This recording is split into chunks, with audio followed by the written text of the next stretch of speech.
Welcome to Decades of Horror, the classic era. Just think of it, Willie. Burke and Hare, members of the great medical profession. This is episode 189, recorded October 27th, 2024. Gruesome Magazine.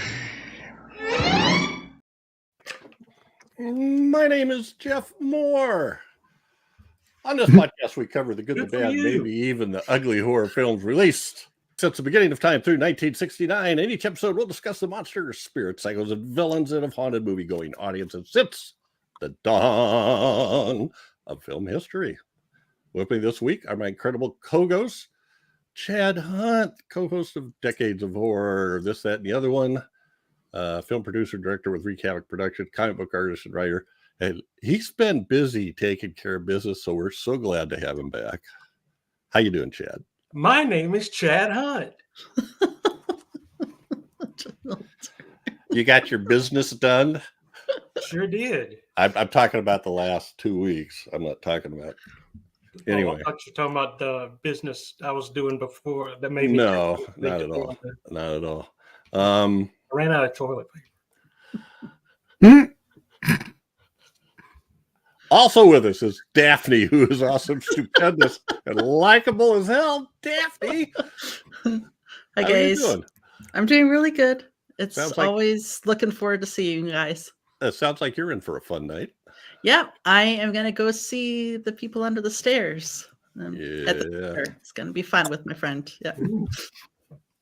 Big Ed and Nadine star in that. That's not their names, but and a cool true. Anyway, I might have to watch that tonight. And last but not least is Doc Rotten.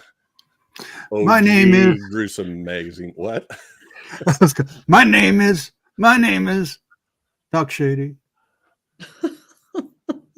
Huh? That's way beyond Jeff. I think Chad's the only one that got that. Doc Shady? It was an Eminem reference, right? Yeah, okay. Yeah. Oh, I'm going home now. That's totally lost on me. All right. So, how you doing, Doc? Oh, I'm good. Good. Usually, see, I'm glad you did that. Because I usually do that to you. What's that? Make references that you have no idea what the hell I'm talking about in my how you doing thing. So we are all here. But Decades of Horror and Gruesome Magazine are partnering with Play Now Media on several of their channels. And in fact, Decades of Horror, the classic era, is on the classic horror movie channel, the classic sci-fi movie channel, and the Wicked Horror TV channel. And you all ought to go, if you've checked them out before, you should go check them out again because they've upgraded all of their apps, or updated, and things are happening there. So I'm excited. I just was talking to Michael, and he's got a couple things to do this week, but then he's going to upload 700 more movies. I have to say, they did a really good job updating these apps. I mean, you can save movies now. Save your favorites. The search part of it is way easier than it's ever been. It's just the overall look of it and everything is just fantastic. So and it gives you a lot of options. You can go watch stuff for free and get ads without subscribing or anything, or you can go and subscribe, still watch stuff for free with ads. But if you do subscribe, then you can have a list, of favorites. And it will remember where you're at if you leave and come back later, or even switch devices. Or, and then finally, you can pay a subscription fee, monthly fee, or a yearly fee, which is, I think, about 40%, maybe 35% less. And good stuff. Then you don't have ads. And we are up to date. The Black Cat, Shadow of the Cat is on there. I knew it was something like that. But... Shadow of the Black Cat. Yeah, that was it. That was the one. You sure, Chad? You sure? I'm sure that it's not that's not the name of it, but Jeff's not. This is what happens when I talk. See, I'm a I'm not good at multitasking. You may have figured that out about me. So if I'm talking and looking at something else, things are going to be scrambled. All right. So on this podcast, we start by giving some basic details of the film we're covering, followed by each of our first impressions of the movie, and then we'll move into a general discussion of whatever trips our trigger. So our topic today is the flesh. That was Chad right before the podcast. I know, I was going to say. The Flesh and the Fiends, released in 1960, directed by John Gilling. And no, we didn't plan this, but 2 movies in a row directed by John Gilling. Written by John Gilling and Leon Griffiths. The cast includes Peter Cushing, Donald Pleasance, George Rose, Billy Whitelaw, June Laverick, Renee Houston, Dermot Walsh, John Kearney, and Melvin Hayes. Production company is Triad Productions. It was filmed at Shepperton Studios in the UK. It was released, I don't know why I put 2 things there, but February 2nd to 4th. I think 2 different resources said a different date. 1960 in London, and January 24th, 1961 in Boston in the US. The budget is estimated to be around £55,000, which at the time was about $154,000. Synopsis. In 1928 Scotland, Edinburgh surgeon Dr. Knox does medical research on cadavers he buys from murderers Burke and Hare without questioning the unethical procurement methods. You know what else is unethical? This guy's fist. It looks like Vienna sausage is glued onto a balloon. It does, kind of, doesn't it? It's because his collar's so tight. There's no circulation. Yeah, those collars. We're going to be talking about the wardrobe today. Yay. Is a bastard. But I put that picture up because he's a member of the group of doctors that Dr. Knox has very low esteem for, and he takes, never misses a chance to dish on him to make him look really stupid. But also, we've had him in movies before. No. And I'm trying to look up really quick. I'm pretty sure he was in Revenge of Frankenstein. He was the owner of the inn. Is that George Woodbridge? Is that his name? Yeah. Yep. Didn't I say that? If he did it in one ear, not the other. House of Dracula. Yes. So he's a hammer guy. The Mummy. He's a police constable. So yeah. And here he is in this film, and he blusters quite a bit and does a good job at it. But I wanted to put him up here because I can't. Yeah. Do that again, Jed. That was awesome. Harumph. Perfect. Harumph even. Before we get going, at the time of this recording, you can watch this film on the Classic Horror Movie Channel, Wicked Horror TV, Canopy, and Plex. If you like commercials on Plex. So anyway, yeah. So what do we do next? Is it time for first impressions already? I think maybe it is. It doesn't feel natural to Jeff if it's not already 45 minutes into the podcast. I know. Well, I keep thinking about the guy that said 6 minutes and you still haven't talked about the movie. So I'm going for a record, 9 minutes this time. All right. So this movie was chosen by Daphne. So you could go first with your first impressions. Okay. And when did you see this first? This was the first time I saw it. It's been something I knew about but haven't seen.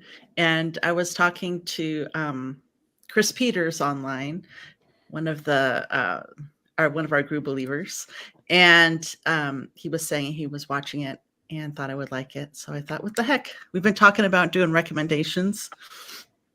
So that's why I picked it. And I liked it. I liked it. I love the atmosphere. Peter Cushing is one of the coolest guys ever. I thought the cinematography was great. It was super just dark and ugly, the things going on. The only part that was kind of disappointing was the ending. I thought the ending was a little too nice. But maybe we'll talk about that. When I was watching it, I was thinking about how good of an actor Peter Cushing is, and how I was really believing that maybe Knox regretted what he had done or whatever. And I just thought about how good he was at doing that. And then maybe he did it on purpose, looked so good at just being like, oh, okay, I'm big again. People like me, so let's just move forward. I don't know. It'll be interesting to hear what you guys think. Okay, appreciate that. Doc, how about you? Have you seen it before? Me? No, but certainly I've known about this film. And I guess it's important to say this is Hammer adjacent. It's not a Hammer film, but it looks and feels like a Hammer film. It's got a lot of actors from Hammer movies, but it's not a Hammer film. Which I don't think I ever really fully realized until we dug into it. It always kind of hung out over there with the Hammer films. Maybe it's a special guest. I don't know. But anyway, I knew about this because it's got the droopy eye Peter Cushing, which I've seen everywhere, and it's of course Burke and Hare and Buddy Snatchers kind of movie. So I knew about it, but I had never really sat down and watched it, and never watched the version I did see for sure. But I enjoyed it. It leans heavy. I mean, there is horror in it as with the murders and everything, but it's far more a drama piece, a character piece than many of the films we cover. And it's so good in that. And the cinematography and the black and white's very lush. Even though I think the copy we saw are kind of washed out, the grays aren't, the darks are more, the blacks are more grays, but at the same time, it really, it just has this aura about it visually. It's a really well done movie, and I thoroughly enjoyed it. Especially Cushing. Excellent. Cushing was so good. Yeah. Don Pleasant was good too, as well. Chad, how about you? I liked all the naked ladies. Did you like them? There were a lot of naked ladies. I was surprised. I was shocked that I saw as many naked people as I did. But this is the first time I've seen it. Naked ladies. And I've seen pictures in magazines of Peter Cushing with the droopy eye, but never tied that to this movie. So that was cool. A nice little discovery for me. And I liked this. I liked it a lot. I was aware of the Burke and Hare story a little bit. And I just found this to be, and it was very, very well acted, very well shot. It looks beautiful, but I found it a little disjointed in some ways. Interesting. I guess it didn't delve enough into Peter Cushing's role as much as I thought it would. I mean, the whole middle part of the movie was Burke and Hare and the things they were doing. It felt like to me. And so when the end came, and it almost felt like he was like, "Oh, Burke and Hare, they got arrested. I better put my regrets in right now and be sorry for what I did." And then, "Hello, everyone," and everybody stands up and claps, and then it was over. It just seemed a little too fast. A little tidy. A little tidy. In a little bow. Yeah, but I didn't mind it that bad. It was a really good movie. Pleasance is just diabolically mad in this, and as usual, he plays that to the hilt and eats up the scenery while he does it in a lot of scenes.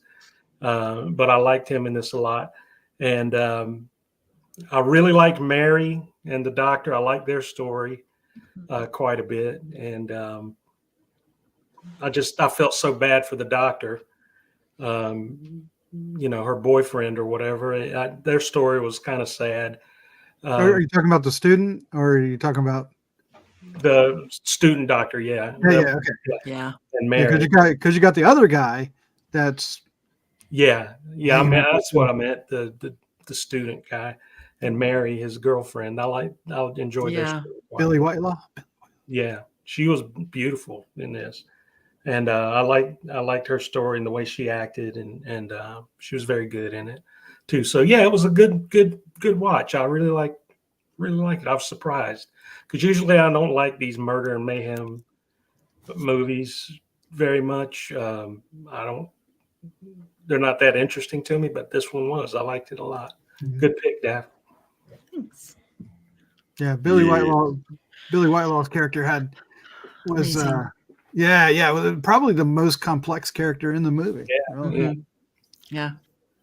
Yeah, and that's the thing I love about the. I think I'm trying to remember. I mean, there's a ton of movies about Burke and Hare, both comedies and not. But the most obvious one I think is The Body Snatcher, the Val Lewton flick with Boris Karloff that we have already done. That was based on Robert Louis Stevenson's story. Right. That was based on Burke and Hare. So, were they named Burke and Hare in that movie? I'm trying to remember. I don't think so. They mentioned Burke and Hare, I think, didn't they? Yeah. Okay, so it's just based on the story. Okay.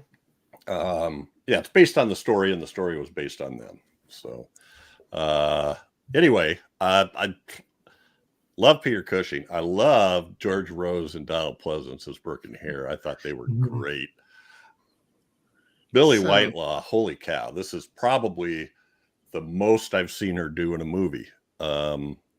She usually without her dog, feels like. Okay, now you have to tell me what the Omen. The Omen. She has the dogs in the Omen. No, but just she's in this, but she has a small part in that, and our amount of screen time is not that long. What, in the Omen? Yes. Okay. Anyway. I loved him. I absolutely loved him. I love the setting. I love the wardrobes, and I love the vast, huge difference between the Mary Duke and the people that associated with the Dr. Knox. Mm-hmm. It was unbelievable how different they were, and we're gonna talk about Burke and Hare's wardrobe too. And I looked at George Rose's filmography, and I just don't recognize much, and he doesn't really even look like him. I wouldn't recognize him if I looked up a picture of George Rose. But anyway, he's pretty crazy looking in this movie, so I don't know how. Oh, he's got some teeth. Got some teeth. I loved her friend, and I also thought. Daft Jamie was a cool character too. Yep. And these are all, if you read the case, I'm sure things are mixed around and changed a little bit, but all the characters in this movie are in the real story of Burke and Hare. Just literally like skimming through it. All right. What do we do next? Oh, this is the time on Sprockets. Sprockets. When we dance, it's now time for Taglines with Chad. Okay. Look at all these capital letters. Yeah. All right. Taglines for the Flesh and the Fiends are: murder was their business. Scared me a little. Coffins looted, cadavers dissected, vile grave robbers, depraved murderers, defilers of the dead. Coffins looted, again, cadavers dissected, sadistic deeds. What kind of deeds? Which part is that? Is that different from defilers of the dead? Sadistic deeds are Which is worse? I don't know. I don't know. I think one's cheaper than the other. Shock upon shock! Bloody demons of the night sell bodies of the dead for forbidden experiments. Violent crime with and without passion.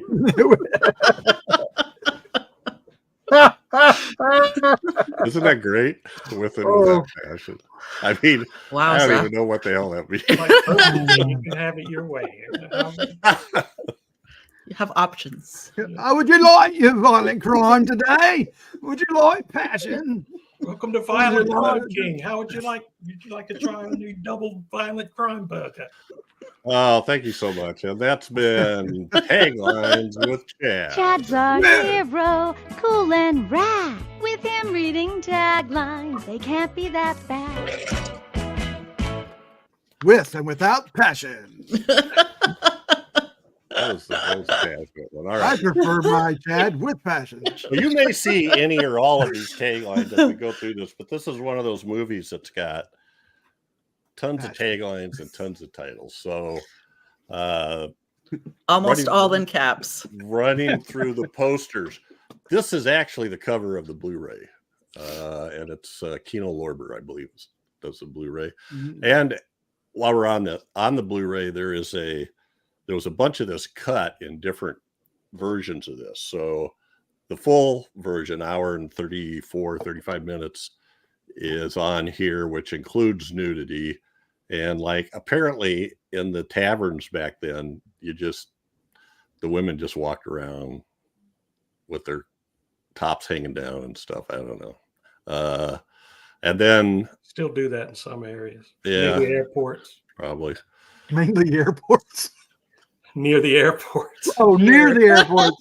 I thought it was like at the airports. I was like, that's crazy, man. Wow. Airports in the South are different than up here. But the trimmed version. It's still true, regardless. All right, go ahead, Jeff. Sorry. You're distracting me, and you know what that does. If you're not careful, I'm going to have to tell a story. So, this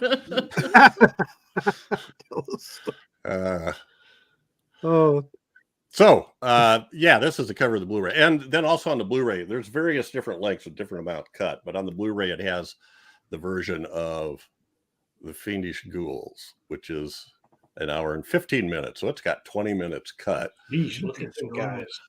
And what I noticed was the nudity's cut, and also like when they burn Donald Pleasant's eyes at the end, they don't show him. They don't show the effects of that.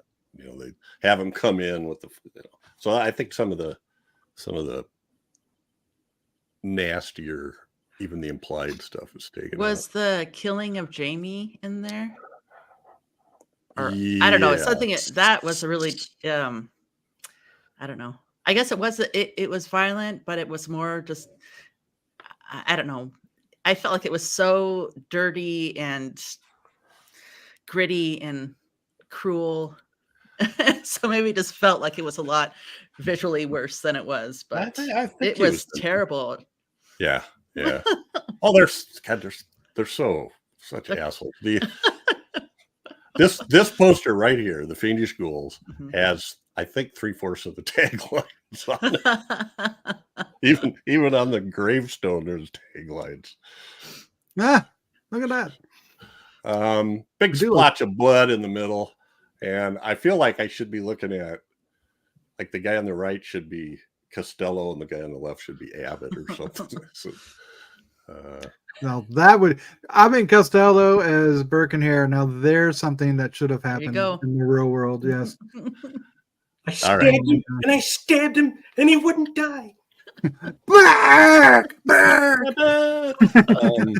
So check. Also released as Mania. And actually, you know, despite the nudity, while I think about this, Billy Whitelaw refused to do nudity because she said she didn't want to put her mother through that or something like that. I thought that was a comment about that, but so that's kind of interesting. I kind of like this, although the too much print at the top. blurbs. It definitely has a different vibe. I feel like would be a different movie just from the poster. Look at the quote by Lee Mortimer there. Mania is not for the faint-hearted. Makes you shudder, just as the critics say about my book, Women Confidential. Yeah. Well, and even Dorothy Kilgallen, I never knew who she was other than I think she was on What's My Line, an old game show in the 50s and 60s. Ready for a shock. See the new flicker, Mania. Spine tingling is putting it mildly. Earl Wilson was another guy who used to have a column in the papers. These guys actually had jobs. So here's another one for Mania that I kind of feel like this is sort of, I don't know what it is. It's like it's slash strips across it. It still has those. I do. I don't like the title Mania though. Oh, it's I like flesh. That's not really a good description of the. They don't have a mania unless it's greed is a mania and lack of morals. Manic depression. So I like that one. It's black and white, but anyway. Now here's a couple of lobby cards. The top one is basically a reenactment, but one of the things they kind of feature in a lot of the posters is Robert Knox had I forget what the physical condition was, but he had something wrong with his eye and his eyelid drooped. He was either injured or something. So they did that majorly to appear Cushing in this movie. So they've got his big head with his eye prominent, It's like, yeah, he had smallpox when he was an infant. That was it. Okay. And it damaged his eye. Excellent. Which is a frightening thing to think about. Now the bottom one is our I don't know why, but I've got to where I look for these. The 2 language posters. The Belgian ones. yeah, that's French and Flemish, I guess, or Dutch. I'm looking at when I plug the title in, it says Dutch, I think. No, Netherlands Dutch, yeah. So the French, and this you have to be l'impasse au violence. I don't know if I said that right, but the impasse, an impasse with violence, or impasse could mean like a dead end. And I don't know. I'm thinking of the alley they have been taking people down, maybe. I don't know. It seemed a little vague to me. But the other one, Die Stieg der Gewalden, Bullshit. the alley of violence. The alley? Yes. Okay. So that's where it kind of compares with Limpass. They take them down that their doors on an alley. I mean, think about this. They take somebody out at their back door of where they live, and there's a pig pen. Yeah. I'm like, oh, well, that would be sanitary and have a fragrant smell. Plus, back then the sewage was non-existent. Sewage treatment. This might be trying too hard, but it kind of also made me think of like just a metaphor of you start with one and you just keep going down that path. Oh, okay. Sure. And the other thing is this dialoscope. That's a misnomer. It was, I forget the real name of it, but it's the French version of like CinemaScope, the wide aspect ratio. Les CinemaScope. Yeah. But they got it wrong and all. That's not what it is. Dialoscope isn't a thing. But it is the widescreen format. All right. This poster. Again, the French one, but I kind of like this one. Yeah. They're having way too much fun. There. Not the eyes. Not the eyes. Yeah. Again, in dialoscope. And Italian.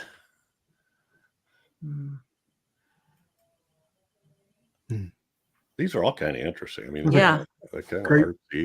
Great image of Peter Cushing there. Let's see, Italian. The Italian translates to the hyenas of Edinburgh. What's the got scope? great color, What's the scope too. down at the bottom on that one? They got a scope on that one too. Yeah, same thing. Dial scope. DYLA scope. I'll look that up when we have a chance, I guess. Those neck bows were made for Peter Cushing. I mean, no one could pull off. I actually started laughing the first time I saw with that huge bow, like a Christmas present wrapped around his neck. Yes. He can do it, but yeah, he's one of the few people that looks totally at home in period wardrobes. Yeah, no kidding.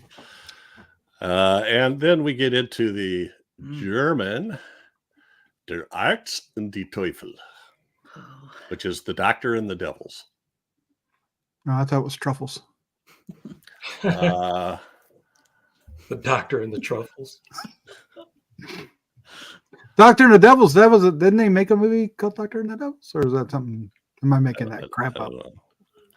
I don't know. Pigs were for the truffle hunt. And Oh dear. almost lastly, Yeah. the Swedish poster. I don't know how you say that. Our bus just keeps getting bigger and bigger in each poster. Yeah. Well, The Doctor and the Devils is a 1985 movie directed by Freddie Francis. With Timothy Dalton and Jonathan Pryce and Twiggy. And is it Burke and Hare? It's not by name, but yes. It's in Victorian England. Two grave robbers supply a wealthy doctor with bodies for research. Yeah, but it's there you go. Yeah, it's Burke and Hare, but it doesn't. They're not called Burke and Hare. Well, I'm sure Burke and Hare aren't the only ones that did that. They're just the ones that most famously got caught, apparently. So anyway, that's the case of Dr. Knox, the Swedish poster. So, and finally, this ad, a double feature, big double X program. Oh my God! Fifi and the Women. Now, here we go. I had to look this up. Well, I've seen there's a movie. You didn't really have to. I did. Well, because I couldn't remember. So there's a well-known French film noir movie called Rafifi, and it's based on a detective novel by this one guy. But Rafifi is not a character. Rafifi it basically means fight, fisticuffs, or chest thumping, bravado, that kind of stuff. So Rafifi and the Women seems like an odd one.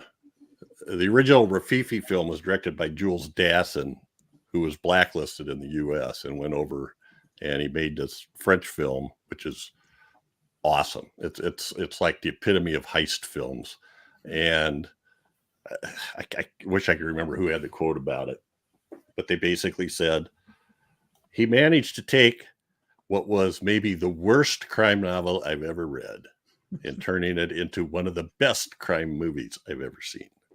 So anyway, Rafifi. That is just too weird. Rafifi and the Women, along with the Flesh and the Fiends. All right. Sounds like a movie where the kid had to kill his dog at the end of it. It does. It does. Rafifi. All right. John Gilling. So we talked about him before, and these are the ones we have done. This is now the 5th John Gilling related film we've done. He directed Shadow, the Cat and the Reptile, and he wrote The Gorgon and Trog. But he also did Plague of the Zombies, The Mummy Shroud, Blood Beast from Outer Space, also known as The Nightcaller, and The Gamma People, which is from 50s. These other ones are all kind of right. Well, no. Mummy Shroud, is that 70s? No. Oh, that's 60s. Yeah, 60s. Those are all right in a row. Those 67. Three. Yep. He did. So, the guy was apparently kind of an asshole, but he does a good job on this stuff. This is a really well done. The director? Yeah. That's all. Okay. Oh, yeah. No, everybody said it. I mean, everybody on set said, yeah. We talked about that at the cat Mm-hmm. part. Barbara Shelley mentioned it in sort of an obtuse way. Yeah, of the cloth wrapped feet. What's that? Mummy's shroud. Beware the beat of the cloth wrapped feet. Ah, Yeah. Beware. Clunk, drag. I'm writing that down. Well, I actually left out one of the this movie had another AKA in the US. It was also known as why can't I find anything?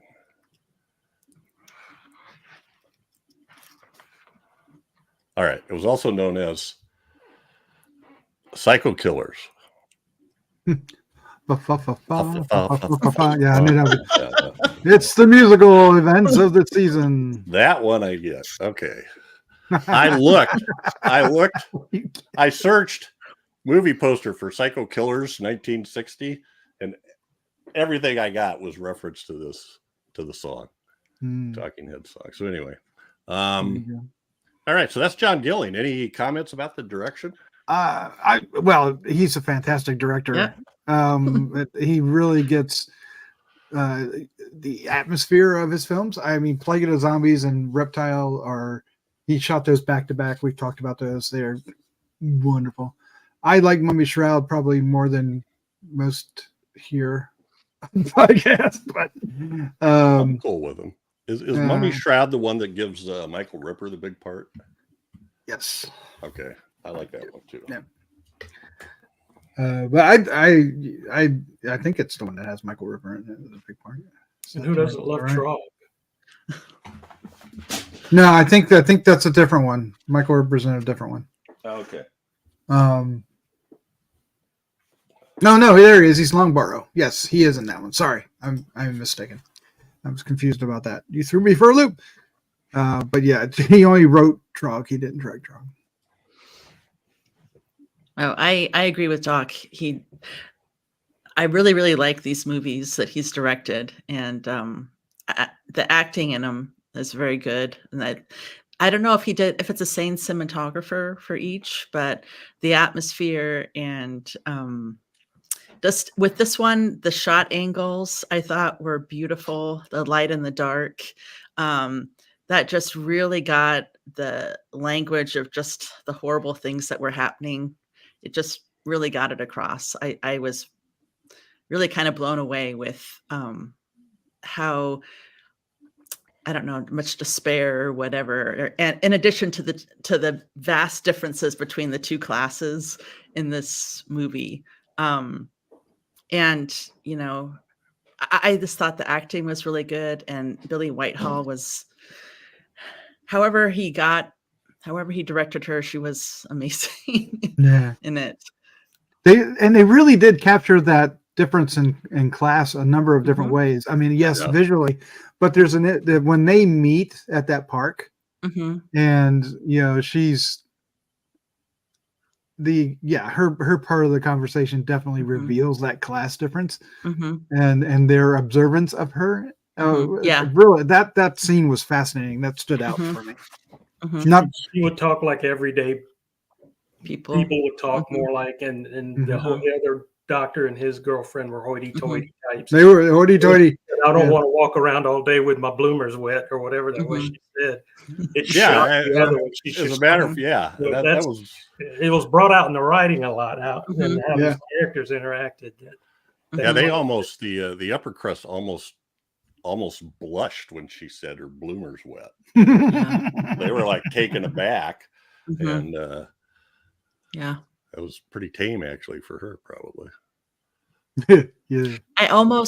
I could really understand much more reason why the other doctor and the niece of Dr. Knox, it's almost like they were there just for that purpose, to be like a counter to the contrast of the thing. Because other than that, they didn't. I don't know. I don't feel like they really added much to the show. Well, the one doctor was all suspicious of everything, so he was always kind of pushing Knox to task, right? He was always questioning his morals. Yeah. Well, maybe the relationship was. He liked the student doctor quite a bit, I think, too. I think Dr. Knox did too. I think that they. Yeah, you get it. Yeah, you see this. He definitely wanted the student doctor to succeed, and was always disappointed when he didn't. Right? Yeah.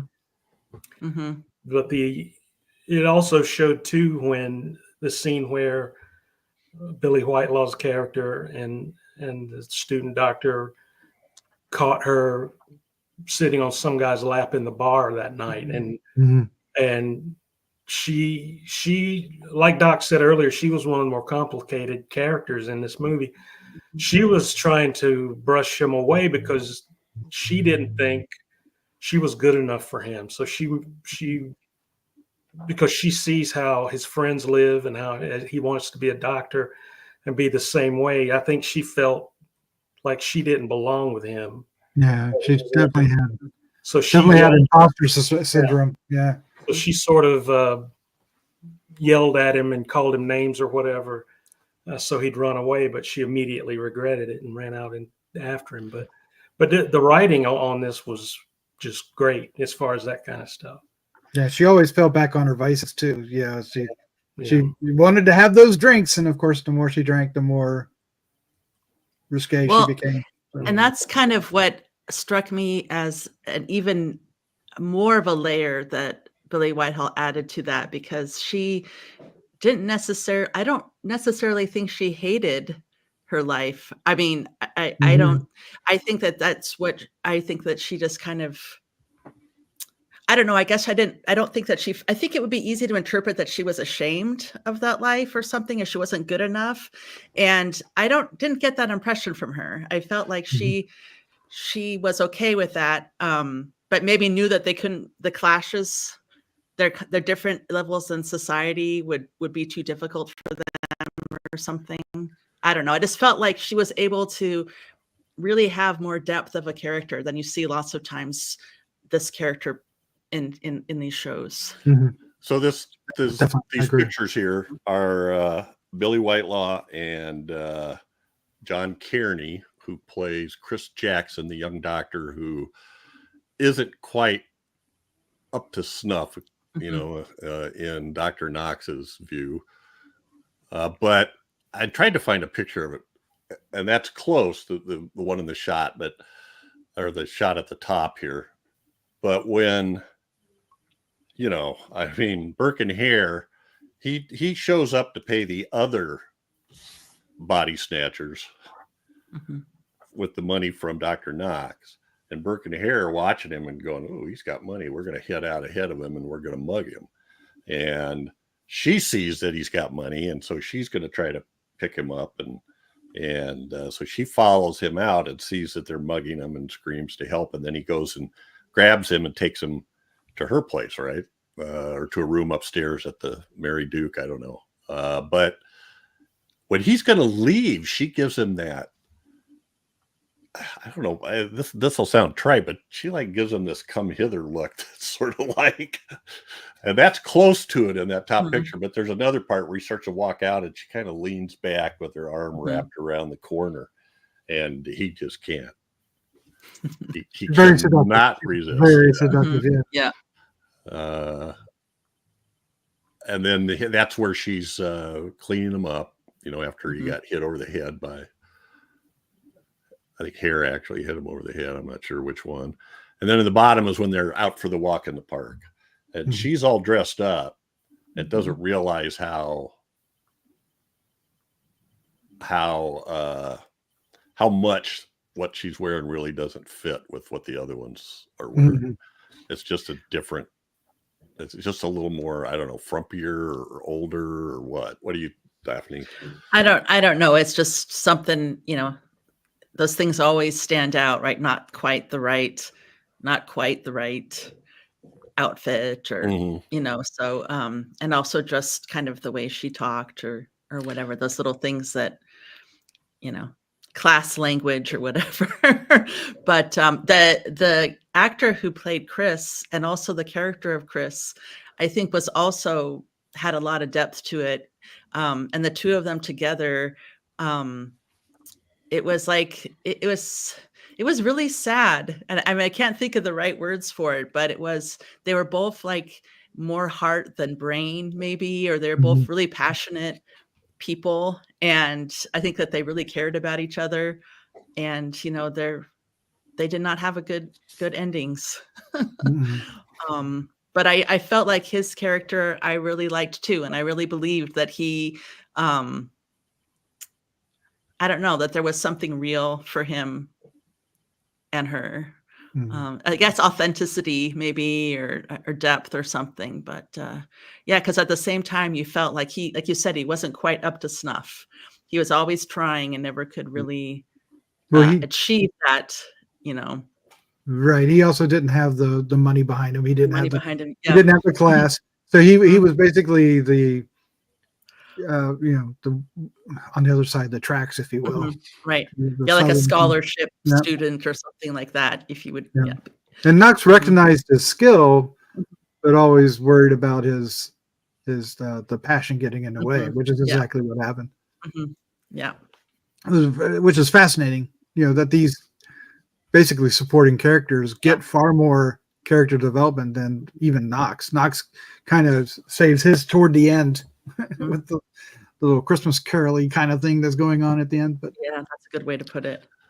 Right. I felt like you really felt the people that were involved in this lower circle you cared about them, Jamie and how they looked out for each other and stuff like that. And I don't know. I thought that he did a really good job. Gilling did a really good job, and probably the writing also.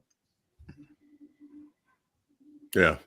And well, there's a scene where they're up in his room, I think. That's the one where she comes back late and she's drunk and she's singing a song and stuff.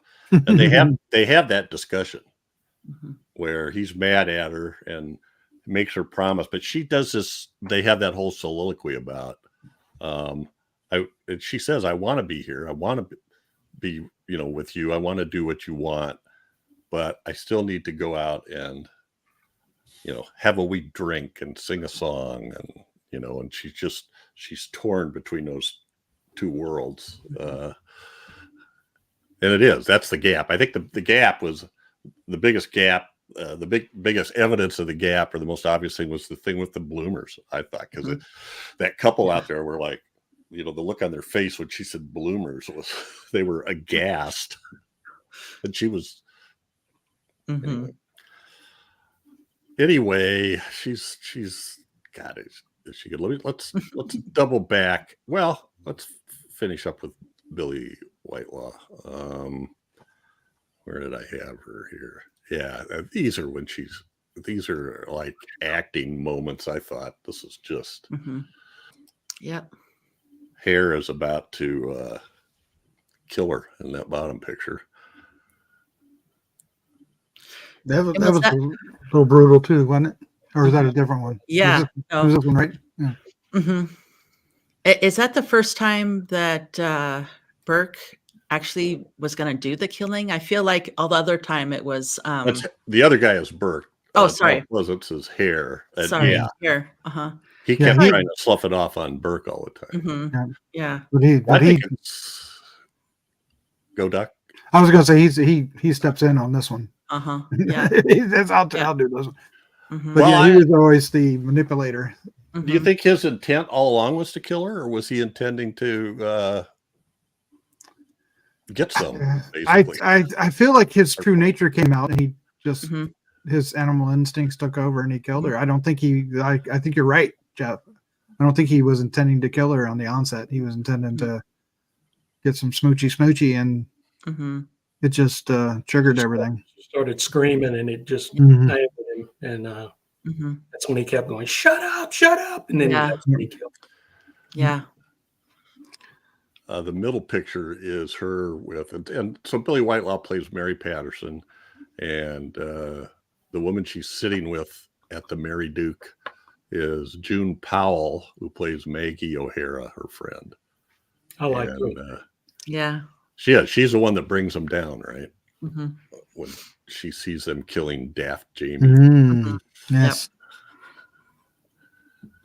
I was going to say because they looked out for Jamie. The three of them looked out for. I mean, they didn't spend a lot of time on that, but they had their eyes on each other. They knew what. Right. But they noticed when they weren't there. Yeah, in their field of work, I suppose you had to do that. Right? You had to look out for each other. Their duels were left and right.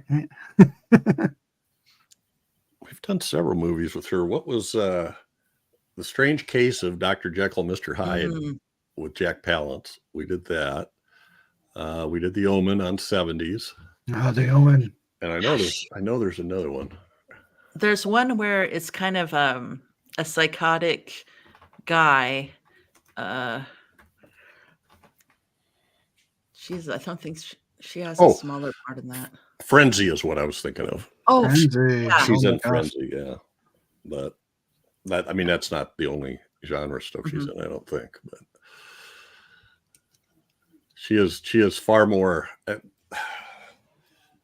Seems like this is one of those things. I was talking to somebody about this the other day, that the difference between somebody who becomes a star with these bigger parts and somebody she seems totally capable of these bigger parts with the range that she does in this movie, The Omen, and etc. But why she doesn't seem to get them, at least not in A movies, is a mystery to me. Yeah, she's good. Well, let's cut back to. She was on the cover of a Smiths album, too. For the record. Yeah. Nice. Peter Cushing, the doctor. And there's the aforementioned bow in the top picture. Got that one off a picnic table. Yeah, exactly. A skeleton looking over his shoulder. What is the name of that? I mean, it has a proper name, right? So Ascot. Is it ascot? It's just a big fluffy ascot. Fluffy ascot. What'd you call me? But he's standing in a row. Which one's Peter Cushing? And you get obvious. You could see the eye in that one picture, how they've drooped it down. And then this is at the end of the movie. He's in worse shape. That was the scene with the little girl was so good. You might send me to see Dr. Knox. Yeah.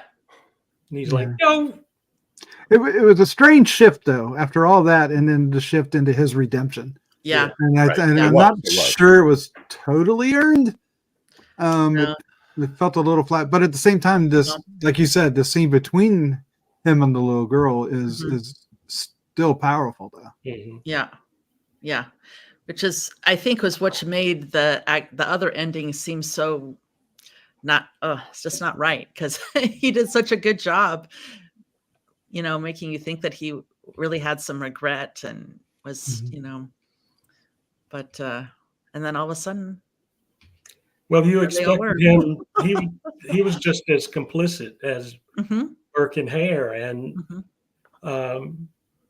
so I understand he had the revelation on the train, where he felt bad and everything, but you wanted to see him, I guess, pay for his crimes, I guess you'd say, instead of him just having this epiphany.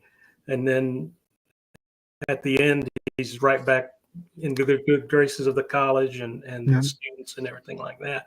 It just, I didn't mind him having a redemption arc, but it just seems so fast. Right. And like Doc said, it didn't feel earned because it just happened so fast after. Yeah, and he was resigned. He resigned himself to what he had done and accept the punishment that they was going to give him. But his buddy doctor stepped in and stepped up and twisted their arms in a slightly questionable moral way. That would have been a good speech. Basically challenged their morals, saying, he who cast the first stone kind of thing. and they didn't want all that brought out, and yeah, so it felt it kind of undermined his arc, I thought, a little bit. Yeah, that's a good way to put it. Yeah. It also was another class example of the class in the movie. I think yeah, and I think the girl goes, the scene with the girl goes far enough to make it fine in the context of the movie. And I think that part of it is fine. I think really, well, I think both of you have said this, and Jeff, you may have as well, where it's the when he goes into the classroom and everybody's there. Right. I don't think you needed it. You didn't really need that for the film. I think if you'd cut that out, it would be just as well, or even if there'd have been like 25% of the students as there were before. Yeah, that. Yeah, because he's expecting it to be an empty classroom, right? I guess I'll go teach an empty classroom, and it's full. I get where they're after, but at the same time, it's. In that middle picture there's a 98% chance that a kid's not going to hurt you, but there's always the 2% chance in that middle picture. Yeah, that kid behind him is looking a little bit closer. Toss that throw sack one at of these potatoes at him. But he definitely has a Baron Frankenstein look at the bottom picture, where he has the 5 o'clock shadow and his hair a little disheveled. He doesn't have the hat on. Yeah, his clothes are a little grimy or dusty. Because he walked around all night long, and that's what happens. Right. Yeah. But he also compared this role to Dr. Frankenstein. He felt that they had the same motivations. Oh, yeah. And interesting that visually it comes across that way too. Well, that's his argument, right? It's, how are we supposed to further our profession if we don't have bodies, cadavers to practice on, and there's no legal way for me to get them unless somebody's executed. Yeah. And, that's the point. Well, and they did. In terms of the real case, the law was passed in like 1832. So just a couple years after this happened, 1827, 1828, there was a law passed that you could will your body to science, basically, or that you could have access. So, all right. Well, these are the stars for me. Oh gosh, Donald Pleasance was so good in this too. He's such a weasel. He's a weasel in that movie. Oh my god.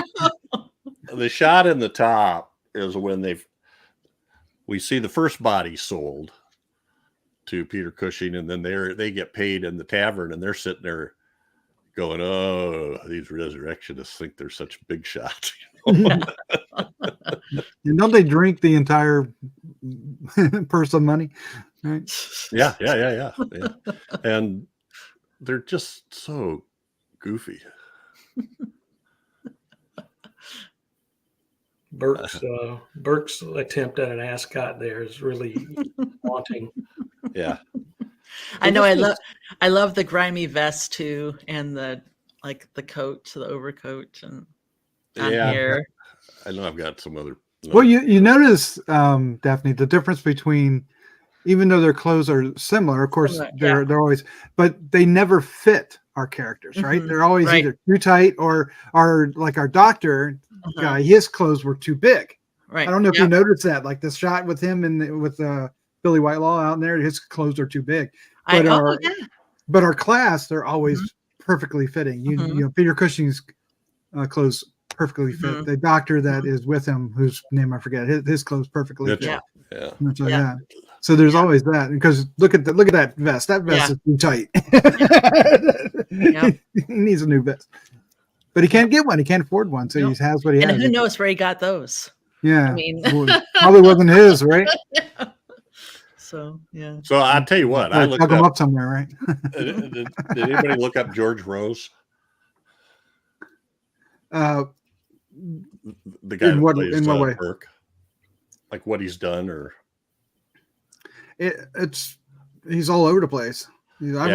I feel like he's a theatrical, he's a theater guy, and most actors are, right? In this case, but the pictures that I see of him, if you showed me, if you said here's a lineup of 6 actors, which one of these is George Rose? I couldn't have picked them out. They just don't look like, the two don't look like each other at all. When he's all cleaned up and hair combed and everything. He had kind of a sad demise. Oh no. God. Where are you going with this? Well, here's the item. He was beaten to death by his adopted son, the young man's natural father, an uncle, and a 4th man. Oh no. Then I kind of went, well, that needs some explanation. So I looked a little further, and it said somewhere I found that he was a homosexual all his life, and they claimed that he wanted an heir to leave his house for. He had purchased a house in Dominican Republic, I think, and then he adopted this teenage young man or boy, I don't know, and and that's where it went from there. So sounds like it was a very strange deal. Yeah, it says he was tortured and beaten to death. Yes. Wow. There's more to that story. I don't know what it is, but it's none of your business anyway. That was not till 1988. So sounds like Ryan Murphy will get that and turn it into a TV series. Yeah. That could be. He does that. So here's so here they are. Yeah. After they're caught. First we see in the top picture is Hare, Donald Pleasant's behind bars. The next picture is Burke as he's looking at Hare going, I'll tell you the truth. I'll tell you everything, or however that was. And he's like going, you. Yep. Yeah. Sets him up. Sets him up.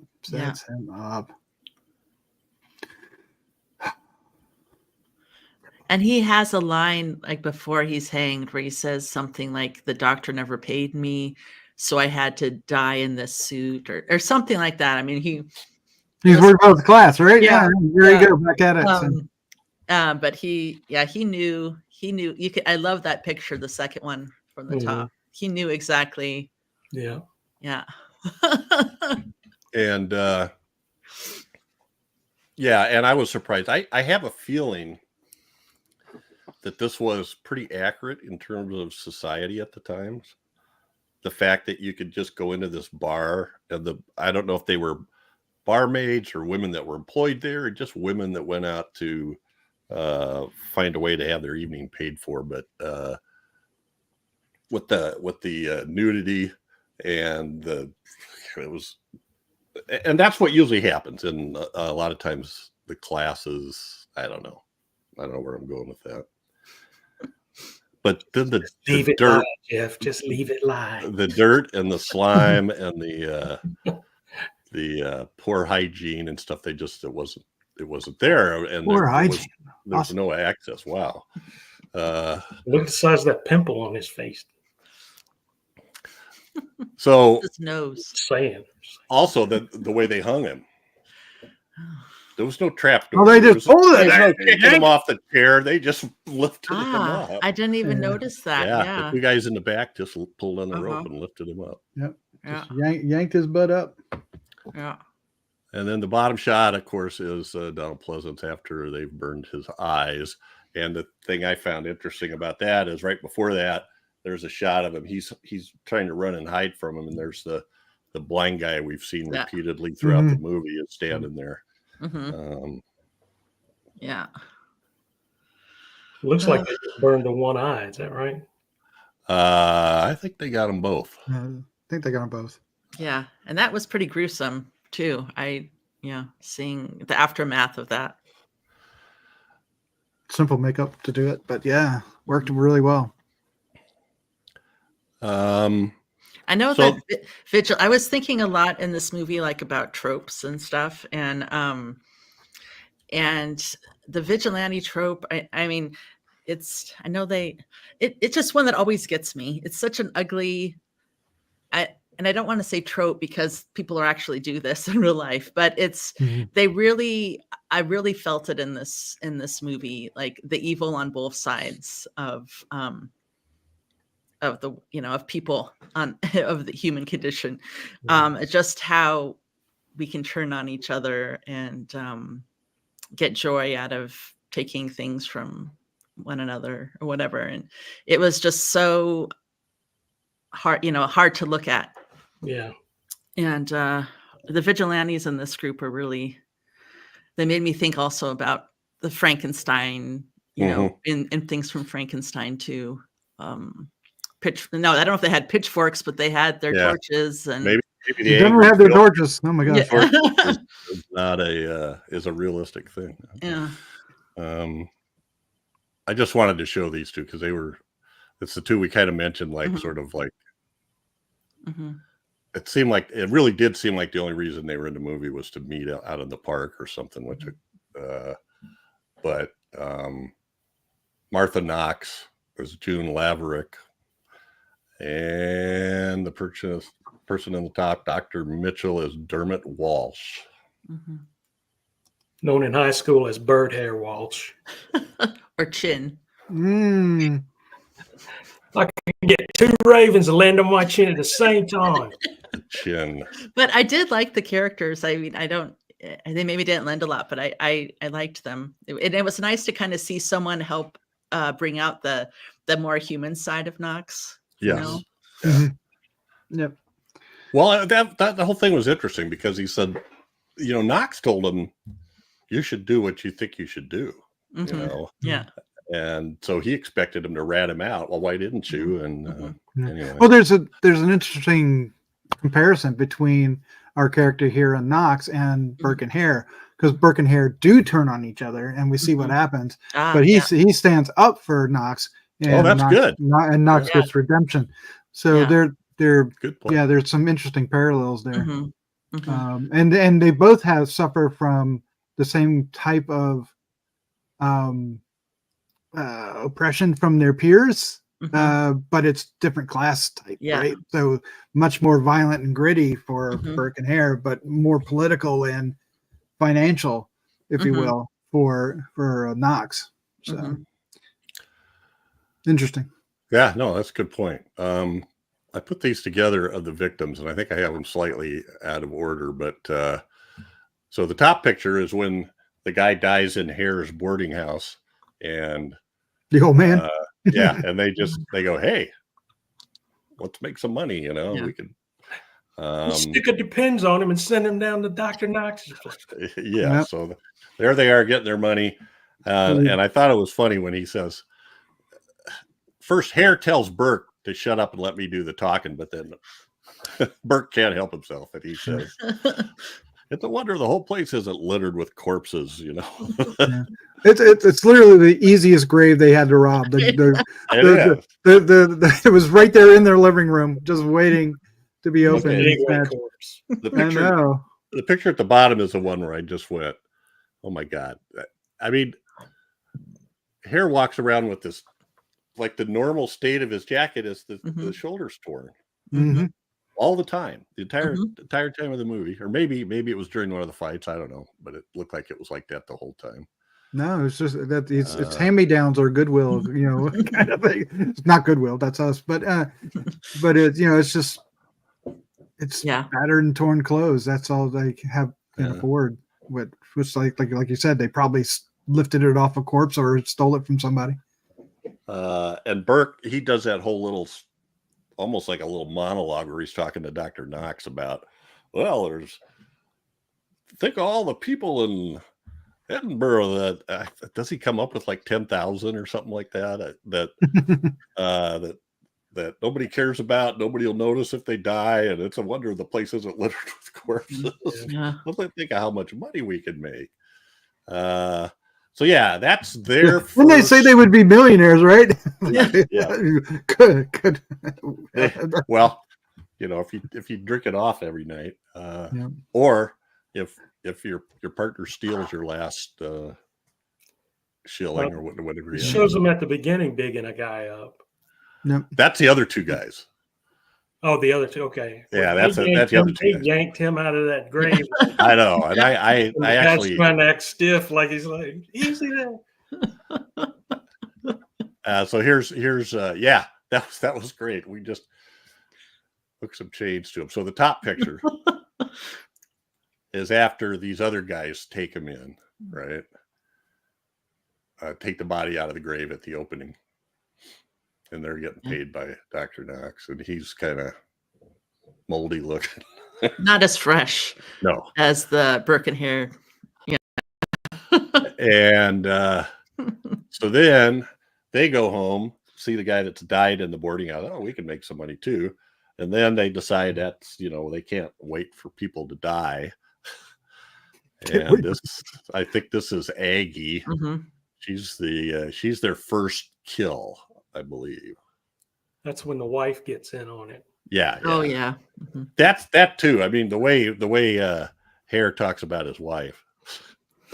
You believe what she said to me? She said I should get a job. A job.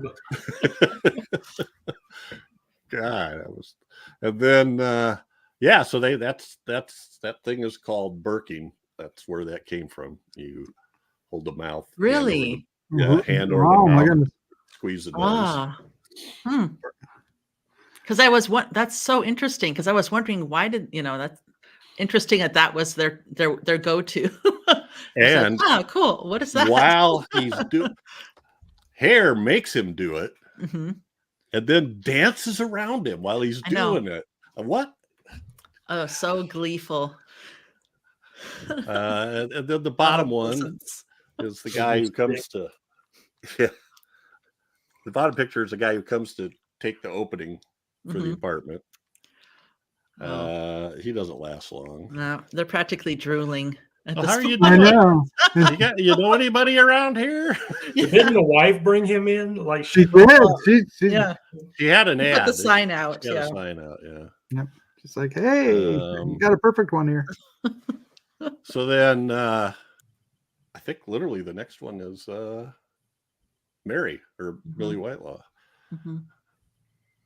And they find her. She's crying in the sort of the courtyard there because she knows she screwed up with Chris Jackson. Yeah. And then after they kill him, this is Hare. Donald Pleasance is looking on her. Yeah. And then Burke walks in and he's looking on her. They're looking at her after they killed her. Donald Pleasance is so good at looking like totally insane. Mm-hmm. But like here, he's like still, and in the scene after he kills her, and it's such a contrast to him being like all jumping around and yeah. And so it's kind of really powerful just even looking at this picture again. I mean, look at the eyes, right? Mm-hmm. Even though it's black and white, you can tell. Yeah. Those eyes, man. Mm-hmm.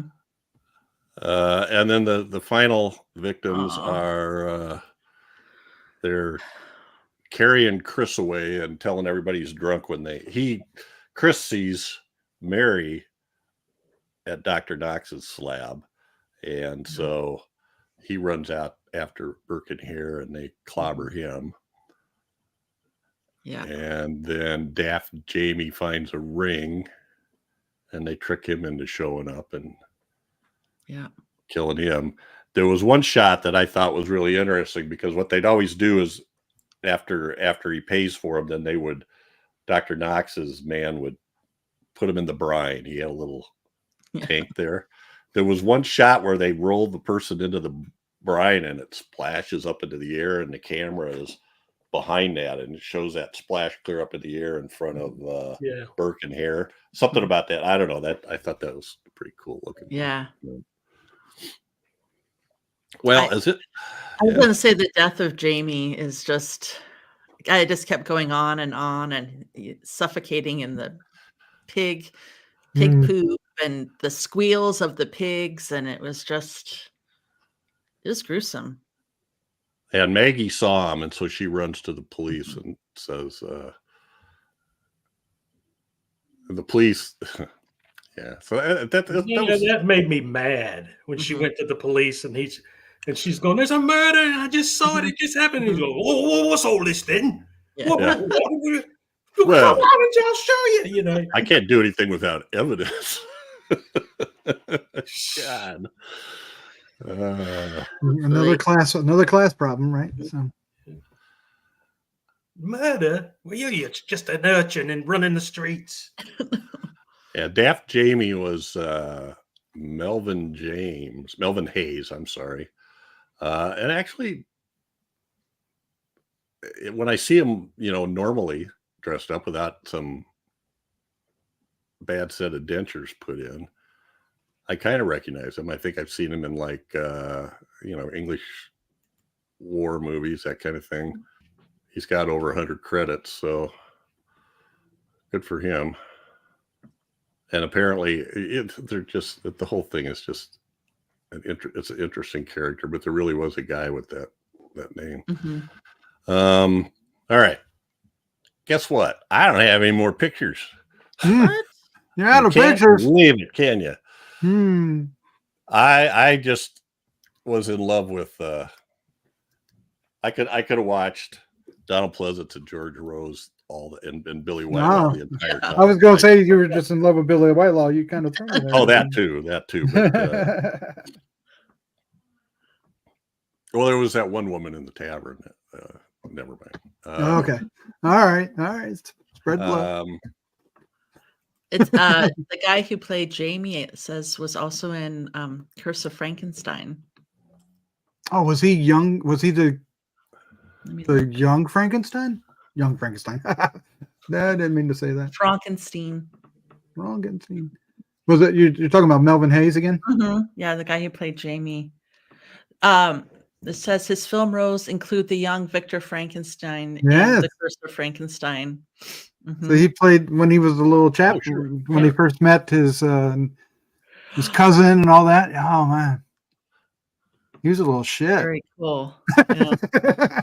There he is. Yeah. Oh wow, that's awesome. 35. Well, it's 20. He would have been like 22 in Curse of Frankenstein, but he seemed to, have a young face. Let's put it that way. So I don't know. I dug this. I'm really glad you picked this. I too had seen Chris Peters talking about this quite a bit. Changed a couple texts, and he was on about the quality of the Blu-ray, which I'm not that picky about. I'm more interested in the extras, and there was Is there good extras? Just the extra version of the movie. Kino Lorbers are kind of hit and miss sometimes.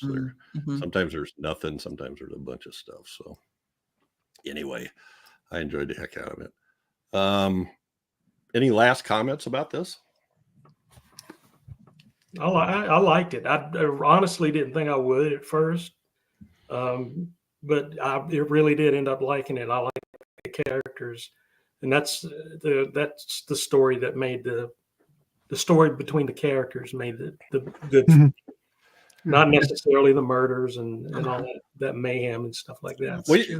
Kind of felt like an ensemble piece the way each of the characters, because Peter Cushing is the name that we all recognize, but he's really not the lead, right. Although he kind of is, as far as the redemption in the end. I mean, he becomes the lead, but he's the one that makes it happen. Yeah, but Burke and Hare, and then of course you've got all the other supporting characters which have as much screen time as Burke and Hare do in a lot of ways. So I really like that. It felt bigger because of that. It felt a bigger story, right? And then the cinematography is it's a great looking black and white film. I wish the copy had the rich darks.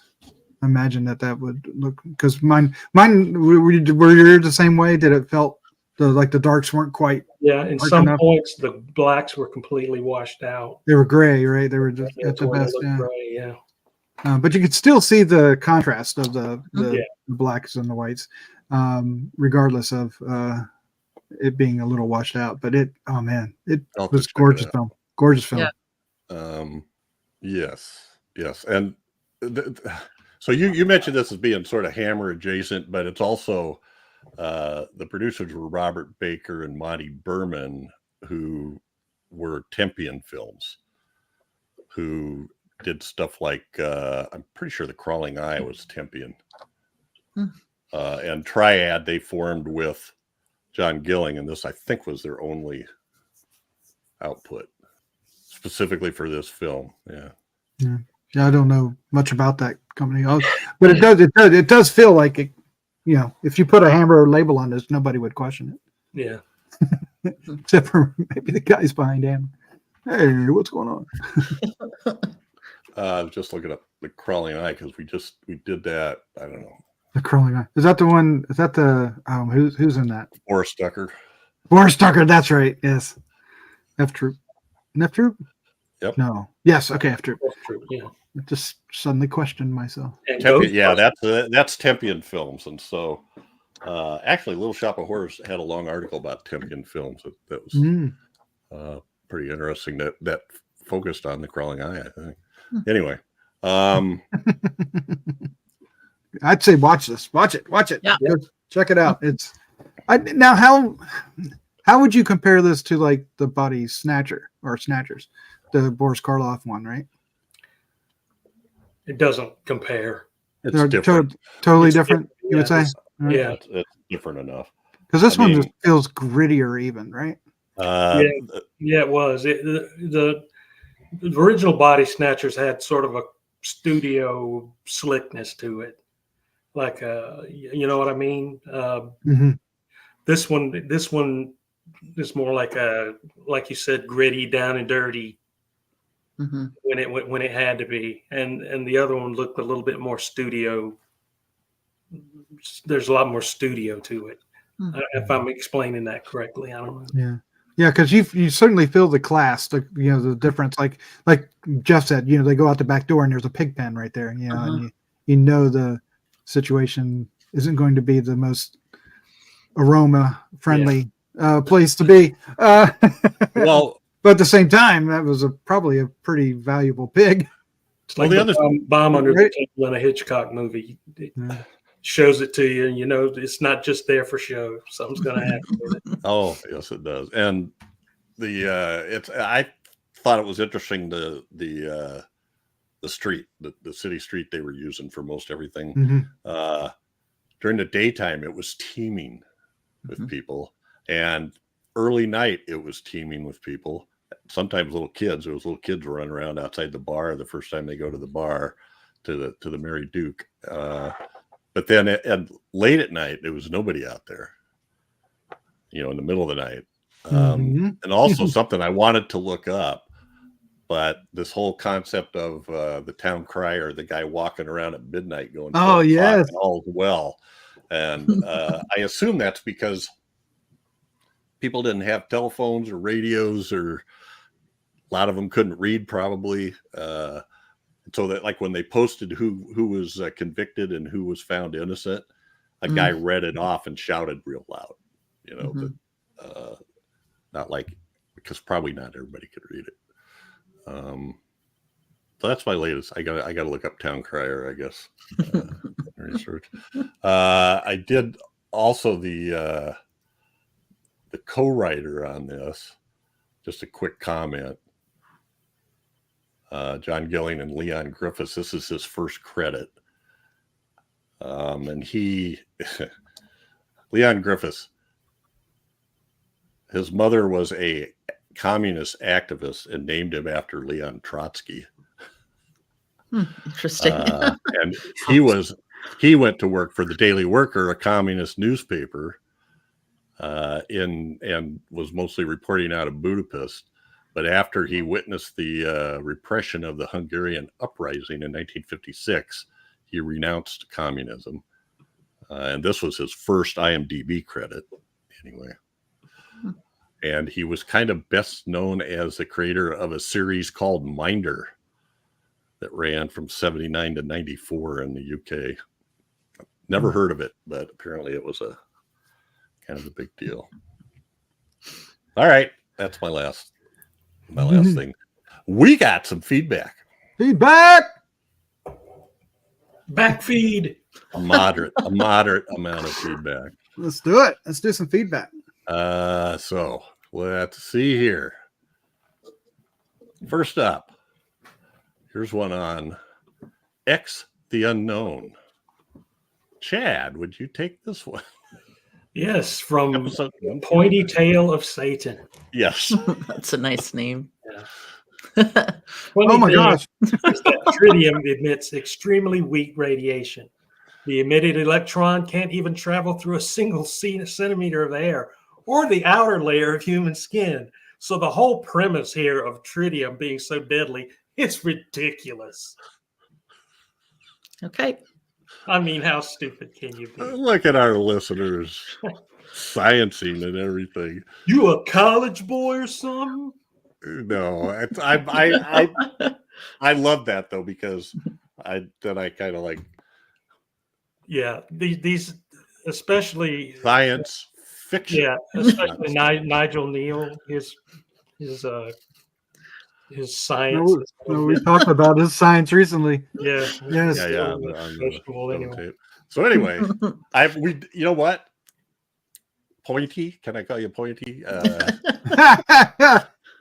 We appreciate the comment. And we're glad. Hopefully, you listened and didn't just comment about the movie. But I understand. I understand completely. Next up, 178, Curse of the Crimson Altar. Daphne. Okay. Fletcher. Mm-hmm. Fletcher, 2702. Thoroughly enjoyed this film. Barbara Steele, va va voom. Even a green babs with horns. Or especially a green bag. We should be saying. I love it. And then episode 186 on Werewolf from Robert Baker. Doc? Oh, that's me. Robert Baker says about Werewolf. So I've always heard of this movie, but I also knew it wasn't supposed to be very good. I wanted to check it out for a long time, but it didn't appear to stream anywhere. Then I guess sometime over the summer, I saw it had been put up on YouTube, so I gave it a try. I didn't mind it at all. I liked it better than all the reviews I had heard over the years. Glad I finally saw it. Yay. I feel that way about a lot of the films we cover. I'm glad I finally saw that. It's not as bad as everybody said. Yeah, what? Yeah. But maybe the next one will be. Anyway. And episode 187, The Ghost of the Invisible Bikini from Robert Baker as well. Chad? Never heard of this. Saw it was on YouTube, so I watched it there. Well, I can certainly say I haven't ever seen anything like it. Kind of don't know what to think, LOL. Don't know what to think. Oh my gosh. Probably not alone. There's been many a film when I go click and turn it off and I go, huh. Yeah. What was that? I don't know what to think about that. It's an honest answer. I do. Yes. And we're not going to tell you what to think about it either, Robert. Okay. Thanks for watching it, though. Yes. Yeah. Episode 188, The Shadow of the Cat. Daphne. James Harris. Quick question. Is Daphne named after the Daphne from the Scooby-Doo cartoon? No. But it wouldn't be bad if I was. I'm really enjoying the show, especially the deep dives on these usually obscure films. Oh, that's great. Thank you, sir. We do dive deep. Yeah. I do have a little story though. I remember as a little kid, my dad said, "Oh, I got to show you something." He was one who introduced me to Doctor Who and Star Trek. But I definitely remember him saying, you gotta watch this story. You're gonna love it. And he did that to me twice. One was Scooby-Doo, because there was someone there who had a name like me. Because I can never get the bike license plates or the wallets or anything like that. And then the other one was also for the Muppet Show, which he was right. I do love the Muppet Show. But so no, I'm sorry to say I'm not named after the Daphne. That's a word of advice. Phenomena. If somebody asks you if you're named after Daphne from the Scooby-Doo, always say yes. I should say yes, huh? Yes. Yeah, you'll get free meals. Next time. Free meals. Free meals. Free meals. Yeah. And you need to carry a pair of black brain glasses around so you can just whip them out to them. I think That's Velma. That's Velma. Velma. Oh, okay. You're mixing up your characters. Jeff lived a very sheltered childhood. The Scooby-Doo was post my childhood. Well, then they're still making them, which is amazing to me. But yeah. All right. One more comment from Mikey Z on Shadow of the Cat, who actually was on the podcast. This seems slightly out of the ordinary, but okay. Doc. Okay, okay. Mikey Z says, "Thanks for letting me participate in this very good Hammer non-Hammer podcast." Wow. Something I forgot to mention during the podcast was an interesting line by Jacob regarding his wife, Louise. He says, she has past experience with cats and gives her a side-eye glance. I wonder if this meant cat house, knowing his past criminal activities and history. I wonder. Great to do a podcast with Bill, finally. My sights are next set on potting with Doc. It's not all that. Perhaps one of the remaining Cold Check episodes, and then Crystal, who I fear more than Doc. Yeah, you should. That's good. She's one tough 80s. Finish the quote. Good, great podcast, guys. I almost say goodbye, podcast guys. That's not what he says at all. It's great podcast, guys.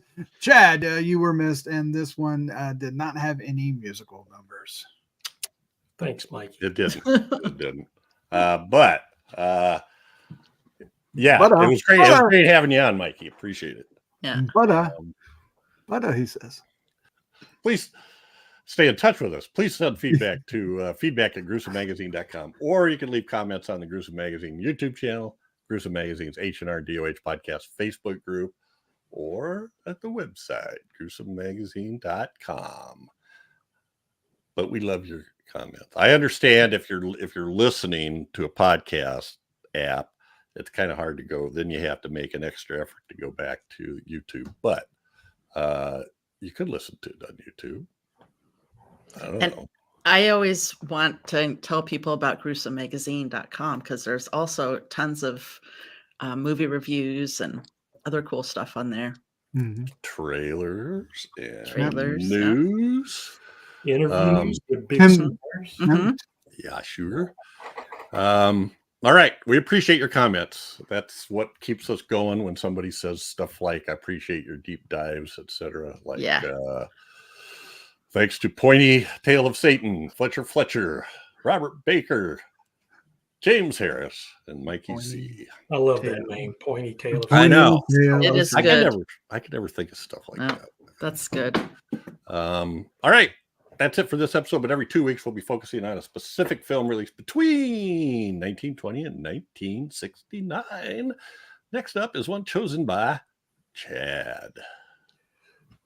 We're going back to one now that I saw as a child and have not seen it since. And even back then, I thought it was a piece of shit. No, my. Wow. Nice. But it's a good piece of shit because I always liked it. So it's the Indestructible Man from 1956 with Lon Chaney Jr. I can see that on the box. That's The one Indestructible good piece Man. of shit. I thought it was a good movie.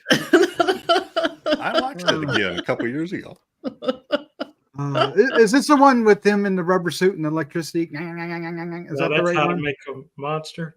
No, it's not. That was wasn't that the one in the swamp with No, he has the rubber suit on. Am I wrong? He doesn't wear the rubber suit. He's like, Okay, let's see. okay, you gotta Google this now. Let's go to the nets. Let's go to the internets. Yeah, go to the tubes, the interwebs. What am I thinking of then? I'm going to see a monster. He wore the. I'm going to see a very different movie than you guys. No, it is. He's got the rubber. Well, I call it a rubber suit, but maybe it's not a rubber suit. But yeah, okay, it's the one I'm thinking of at least. But he does. I think he walks around and there's a weird effect, like a little electric out the line. This thing is out there everywhere. It's on Classic Horror Movie Channel. It's on Wicked Horror TV. It's on Tubi, Pluto TV, Hoopla, Amazon Prime, MGM Plus, and Screambox. As we record now, we all know that as of November 1st, a lot of that will change. And this won't come out till November 2nd. So by the time you hear this, it may be too late. No. I can say. All right. Oh no. Catch us again here in 2 weeks for another great horror movie from the classic era, as only decades of horror can do it. Thank you all, Daphne, Chad, Doc. Thank you. This was a good one. It was fun. Thanks, Daphne, for choosing this one. Yeah. Thanks, Chris. Good. Thank you. Yeah. Say good night, everybody. Good night. Good night, everybody. Good night.